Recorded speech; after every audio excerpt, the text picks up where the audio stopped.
Hello दोस्तों, हम पढ़ेंगे कक्षा 10 की एनसीईआरटी किताब भूगोल के विषय के अंतर्गत इसके अध्याय 3 में, जिसमें जल संरक्षण या जल संसाधन के बारे में हम यहाँ पे चर्चा करेंगे। ठीक है, तो सबसे पहले तो जल के बारे में कुछ तथ्य और आंकड़े देख लें।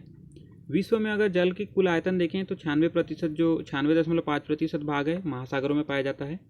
आप यहाँ देख भी सकते हैं कि काफ़ी जो भूमि क्षेत्र है, भूमि क्षेत्र कम है और जो महासागरीय क्षेत्र है काफ़ी ज़्यादा मात्रा में पाया जाता है। ठीक है, और इसमें भी केवल 2.5% अलवणीय या मीठा जो पीने लायक का जल है। विश्व में अलवणीय जल का जो 70% भाग है वो अंटार्कटिका क्षेत्र में यहाँ पे, ठीक है, काफ़ी बर्फ़ के रूप में जमा हुआ है, ग्रीनलैंड में, ठीक है, और जो जहाँ जहाँ भी पर्वतीय भाग हैं वहाँ पे ये जमे हुए हैं। जबकि जो है 30% भाग उससे भी कम ही जो जलभृत या यूं कहे कि जो भूमिगत जल होती है उसके अंतर्गत हैं। भारत अगर देखें विश्व का पूरा 4% वृष्टि भाग प्राप्त करता है, परंतु यहाँ पे जल प्रबंधन अच्छा न होने के कारण जल की समस्या निरंतर बनी हुई रहती है भारत में। ठीक है, अगर देखें प्रति व्यक्ति जल उपलब्धता तो भारत में जो है भारत का विश्व में 133वां स्थान है, जबकि वर्षा यहाँ पे काफ़ी ज़्यादा मात्रा में होती है, 114 सेंटीमीटर प्रति वर्ष यहाँ पे बारिश होती है। ठीक है, भारत में अगर देखें नवीकरणीय योग्य जल संसाधन तो 1897 वर्ग किलोमीटर प्रति वर्ष है, अर्थात इतना जल हम यहाँ पे पुनर्भरित किया जा सकता है 1897 वर्ग किलोमीटर। ठीक है, परंतु फिर भी जो जल प्रबंधन ठीक नहीं होने की वजह से पानी की समस्या रहती है।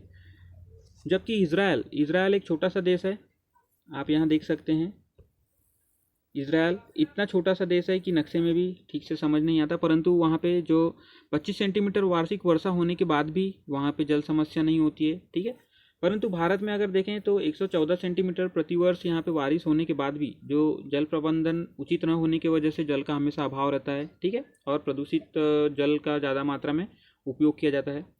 भारत में अगर देखें तो विद्युत जो जल के द्वारा लगभग 22% विद्युत यहाँ पे जल से ही निर्मित की जाती है। तो ये रहा तथ्य और आंकड़े। आगे कुछ देखते हैं। वर्तमान समय में अगर भारत का देखें तो भारत में 22% जो विद्युत उत्पन्न है केवल जल से ही किया जाता है। और एक और जहाँ जल का अभाव है, ठीक है, भारत में इतनी बारिश होने के बाद भी जहाँ एक और जल का अभाव है, वहीं दूसरी ओर ऐसे भी जल हैं जो कि काफ़ी प्रदूषित हो चुके हैं और इनका उपयोग भी लोगों के द्वारा किया जा रहा है। ठीक है, तो ये अनुपयोगी सिद्ध हो सकते हैं, फिर भी इनका उपयोग किया जाता है। प्राचीन भारत में अगर देखें जो जल प्रबंधन के लिए विभिन्न कार्य किए गए विभिन्न शासकों के द्वारा, तो एक ईसा से 1 शताब्दी पहले, ठीक है, इलाहाबाद आप यहाँ देख सकते हैं, ठीक है, इलाहाबाद में गंगा नदी के करीब ही ये शहर है। तो यहाँ पे ईसा से 1 शताब्दी पहले जो श्री गंगवेरा था, ठीक है, तो गंगा नदी के बाढ़ के जल को संरक्षित करने के लिए यहाँ पे जल संग्रहण तंत्र बनाया गया था। ठीक है, तो ये हमारे आज के समय से भी काफ़ी पहले यही प्रयास किए गए। चंद्रगुप्त मौर्य के समय में बृहद स्तर पर बांध बने।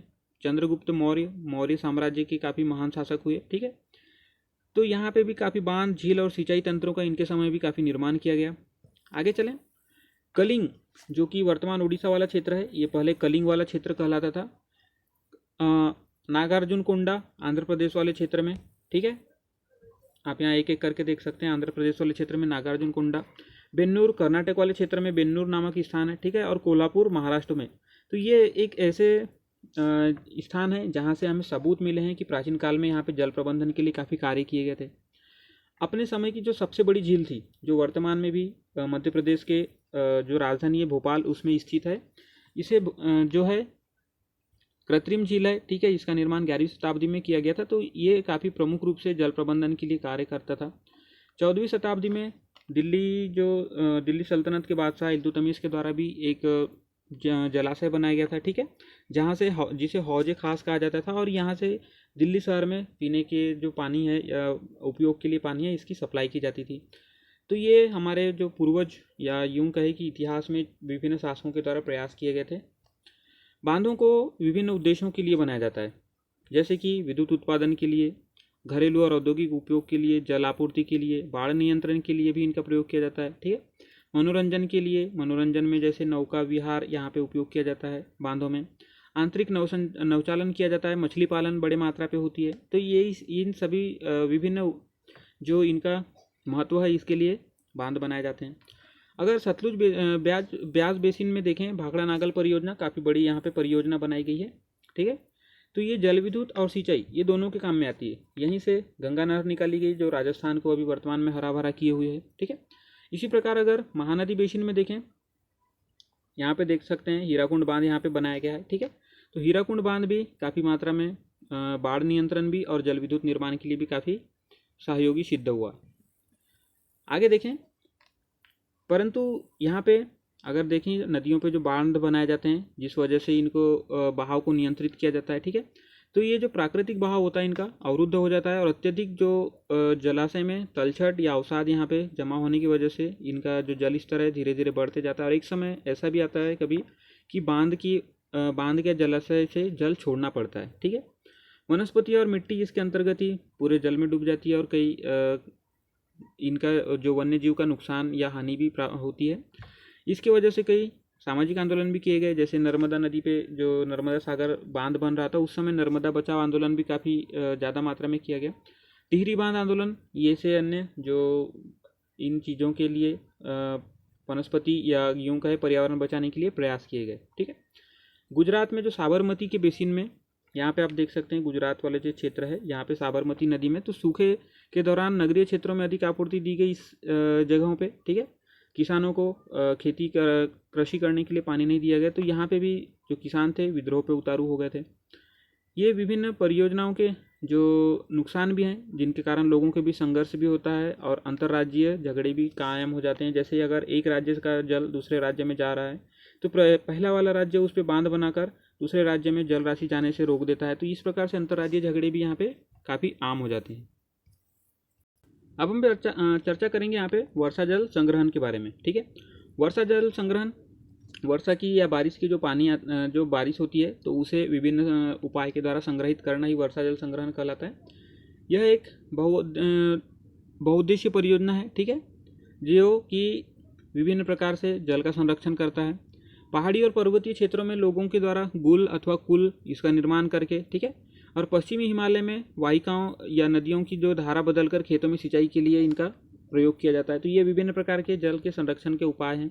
राजस्थान में देखें तो यहाँ पे हर घरों में क्या होता है कि छत के ऊपर जब बारिश के पानी संग्रहित होती है तो उसे एक तरीके के द्वारा नीचे एक टैंक में जमा कर लिया जाता है। तो इस प्रकार से यहाँ पे भी संरक्षित किए जाते हैं, ठीक है। राजस्थान के जो जैसलमेर में खादीन और अन्य क्षेत्रों में एक प्रकार का गड्ढे के द्वारा अभी हमने जैसे चर्चा की कि एक टैंक बनाई जाती है और उसके ऊपर जैसे ही छत के ऊपर की पानी उस पाइप के द्वारा उस टैंक में जाकर जमा होती है। तो ये इस प्रकार से यहाँ पे संरक्षण किया जाता है, ठीक है। राजस्थान के बीकानेर में, फालोदी और बाड़मेर में यहाँ पे बहुत जगहों पे जो टैंक की बात की हमने तो उसी प्रकार के टैंक बनाए जाते हैं जो कि लगभग 6.1 मीटर गहरा होता है, 4.27 मीटर लंबा और 2.44 मीटर चौड़ा होता है। तो इस प्रकार के यहाँ पे टैंक बनाए जाते हैं जिसका प्रमुख कार्य होता है पानी का संरक्षण करना। मेघालय, यहाँ पे आप देख सकते हैं मेघालय, ठीक है। यहाँ पे मासिनराम जो कि सबसे ज़्यादा वर्षा होती है, परंतु यहाँ पे जो मेघालय की राजधानी शिलोंग जो कि मासिनराम से लगभग 55 किलोमीटर दूर है, ठीक है। मासिनराम में तो विश्व की सर्वाधिक वर्षा होती है, परंतु मेघालय की जो राजधानी है शिलोंग यहाँ पे काफ़ी मात्रा में जो जल के लिए प्रयास करना पड़ता है। तो यहाँ पे लोगों के द्वारा जो अभी हमने चर्चा की थी कि वर्षा जल के संग्रहण छत के द्वारा किया जाता है, तो इसी का लगभग प्रयोग करके 15 से 25% हिस्सा जो है जो छत जल संग्रहण होती है तो उसी के द्वारा यहाँ पे किया जाता है, ठीक है। मेघालय में अगर देखें तो बांस के द्वारा जो पहाड़ों की जो पानियाँ होती है, पानी पहाड़ों से रिश्ता है पेड़ों के पौधों जड़ों से, तो उसे बांस के द्वारा सिंचाई हेतु कृषि क्षेत्रों में लाया जाता है, ठीक है। तो यहाँ पे यह तकनीकी अपनाई जाती है। तमिलनाडु राज्य देखें, दक्षिण का एक महत्वपूर्ण राज्य है तमिलनाडु। यह जो तमिलनाडु है ये पश्चिमी घाट में एक ऐसे क्षेत्र में पड़ता है जहाँ पे वर्षा लगभग कम ही होती है, ठीक है। तो यहाँ पे एक ऐसा पानी बचाने के लिए ऐसे कार्य किए गए हैं कि प्रत्येक घर में जो छत का जल संग्रहण क्षेत्र होता है उसको अनिवार्य कर दिया गया है, ठीक है। हर घर में मतलब छत में जो वर्षा जल संग्रहण ढांचा होता है उसे बनाना अनिवार्य कर दिया है, और अगर नहीं बनाया किसी ने तो उस पर कानूनी कार्रवाई भी की जा सकती है। तो इस प्रकार से वर्षा जल संग्रहण के लिए विभिन्न प्रयास किए जा रहे हैं। तो ठीक है दोस्तों, ये रही हमारी चर्चा वर्षा जल के संग्रहण और विभिन्न जल प्रबंधन के लिए। तो अगर आपको जानकारी पसंद आई हो तो इसे शेयर कीजिए। धन्यवाद।